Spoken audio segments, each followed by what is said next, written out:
ইস এ বাবা, ইস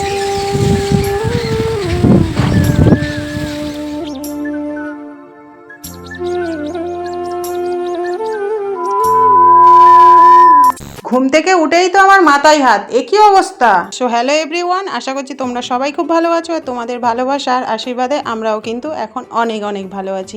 প্রতিদিনের মতো আরও একটা নতুন ব্লগ নিয়ে তোমাদের সামনে হাজির হয়ে গেলাম। তো আজকের ব্লগটা কিন্তু আমি এখান থেকেই স্টার্ট করলাম। আর এটা ছিল কিন্তু গতকালকের ভিডিও, মানে রবিবারের ভিডিও। সকাল সকাল বর্মশাই ডাকছে, কি পরিমাণে ঝড় উঠেছে দেখবে আসো। তো আমিও দেখো তাড়াতাড়ি করে উঠতে গিয়ে চুলের ক্লিপটা গিয়েছে আটকে, আর এদিকে দেখো ওপরে এসে দেখি সমস্ত জিনিস আমার ওলট পালট হয়ে গিয়েছে। যত রাজ্যের নোংরা আমার ঘরে ঢুকে গিয়েছে, আর এই নোংরাগুলো দেখে আশা করি তোমরা বুঝতেই পারছো কতটা পরিমাণে ঝড় উঠেছে। সত্যি কথা বলতে প্রচণ্ড ঝড় হচ্ছিল, সকালবেলা ঘুম থেকে উঠে দেখলাম। আর এদিকে দেখো নোংরার মানে আমার ঘর থেকে বারান্দা থেকে, আর এদিকে দেখো বাথরুমেও প্রচুর প্রচুর নোংরা হয়ে গিয়েছে। আসলে আমার বাথরুমের দিকে চালে একটা মাদুর ছেঁড়া ছিল, সেটারই নোংরা এইগুলো। আর তাই তোমাদের দাদাভাইকে ডেকে চাল থেকে মাদুর ছেঁড়াটাকে নামিয়ে আমি কিন্তু ফেলে দিতে বললাম। আর দেখলে তোমরা, তোমাদের দাদাভাই ফেলেও দিল। আর এদিকে দেখো কি অবস্থা, মানে এতটা পরিমাণে নোংরা হয়েছে, বাথরুমটা না পরিষ্কার করলে আমি কিন্তু মানে বাসনই মাজতে পারবো না। আর এই নোংরাগুলো সমস্তটা গিয়ে ড্রেনে আটকে যাবে। আর ওপরের বাথরুম মানে বুঝতে পারছো ড্রেনতে মানে পাইপ দিয়ে ড্রেন লাইন করা হয়। তো যে পরিমাণে প্রথমে আমি দেখো ঘর বারান্দাটা ভালো করে ঝাঁট দিয়ে নিলাম, আর তারপরে কিন্তু বাথরুমটাও ভালো করে পরিষ্কার করে তারপরে কিন্তু বাসন মাজতে বসে পড়লাম। আর এদিকে দেখো ঝড়টা কি পরিমাণে হচ্ছে সেটাই তোমাদের সঙ্গে শেয়ার করলাম, মানে প্রচুর পরিমাণে ঝড় হচ্ছিল। তো যাই হোক কাজবাজ আমার সারা হয়ে গিয়েছে, আর তারপরে কিন্তু চলে এসেছি দেখো স্নান টান করে ঠাকুর ঘরে।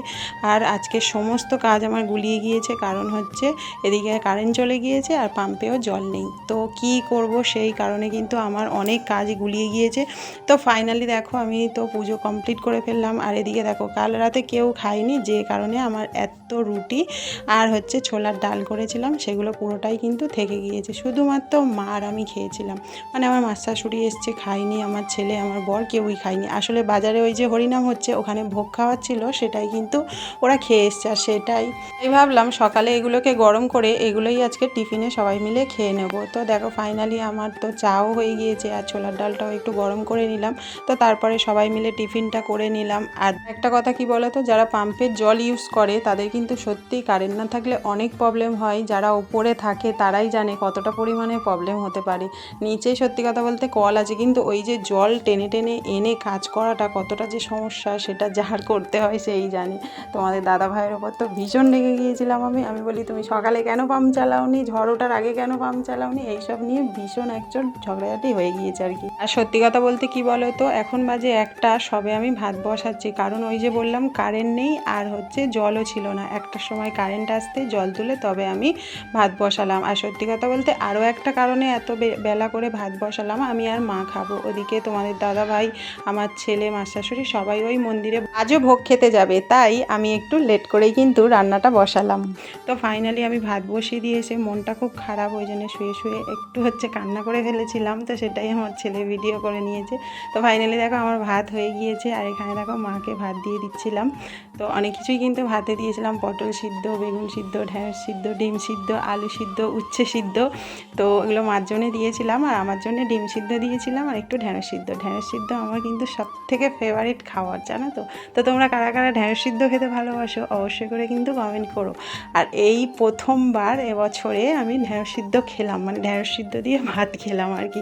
তো ফাইনালি দেখো মাকে তো ভাতটা দিয়ে এলাম, এসে কিন্তু আমিও ভাত নিয়ে বসে পড়েছি। আর যেহেতু একা একা খাওয়া বুঝতেই পারছো, আর ক্যামেরাটাও একা একাই করছি। তো ফাইনালি দেখো এতটাই গরম আমি ভাত মানে হাত নাড়াতে পারছিলাম না। তো তোমাদেরকে দেখাচ্ছিলাম ঢ্যাঁড়স সিদ্ধ, কাঁচা লঙ্কা, ডিম সিদ্ধ। তো এটা দিয়েই আজকে আমার লাঞ্চটা হবে। তো আমার আজকে ফেভারিট খাবার আর কি। আমি এরকম সাদামাটা খেতে ভীষণ পছন্দ করি। তো তোমরা কে কে এরকম খেতে ভালোবাসো, সিদ্ধ ভাত খেতে ভালোবাসো অবশ্যই করে কিন্তু কমেন্ট করতে ভুলো না। আর দেখা হচ্ছে তোমাদের সঙ্গে পরের ভিডিওতে। আর এই ভিডিওটা তোমাদের কেমন লাগলো অবশ্যই করে কিন্তু কমেন্ট করতে ভুলো না। তো সবাই খুব ভালো থেকো, সুস্থ থেকো। তো চলো টাটা।